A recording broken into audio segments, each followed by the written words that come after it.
গাঁজাখোরদের সমাজে খুব বেশি ভালো চোখে দেখা হয় না। আবার আমাদের সমাজে গাঁজাকে মাদক হিসেবে বিবেচনা করে তা প্রতিরোধে থানা পুলিশ মরিয়া ভূমিকা পালন করে।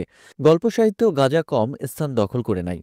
এই গাঁজাখোর বা গাঁজা ব্যবসায়ীরা অনেক সময় বড় অপরাধের সাথেও জড়িয়ে পড়ে। সম্প্রতি গাঁজা ব্যবসার হাট হিসেবে প্রচার পাওয়া সোহরাওয়ার্দী উদ্যানে খুন হয় ঢাকা বিশ্ববিদ্যালয়ের ছাত্রদল নেতা সাম্য।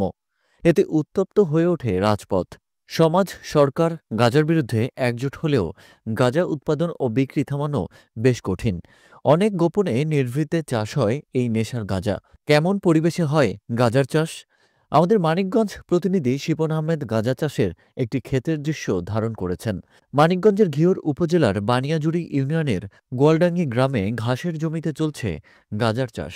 সরজমিনে গিয়ে দেখা গেছে একটি ঘাসযোগ্য জমিতে ঘাস লাগানো হলেও তার মাঝে মাঝে গাঁজা গাছ রোপণ করা হয়েছে।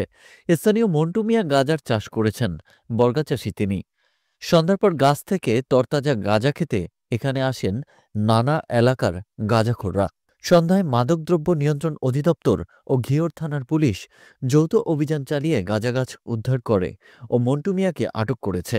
সারা দেশে এমনিভাবে গাঁজার চাষ হয়ে তা গাঁজাখোরদের চাহিদা মেটাচ্ছে, আর থানা পুলিশ মাঝে মধ্যেই গাঁজার ধারণ ধরে কৃতিত্ব নিচ্ছে।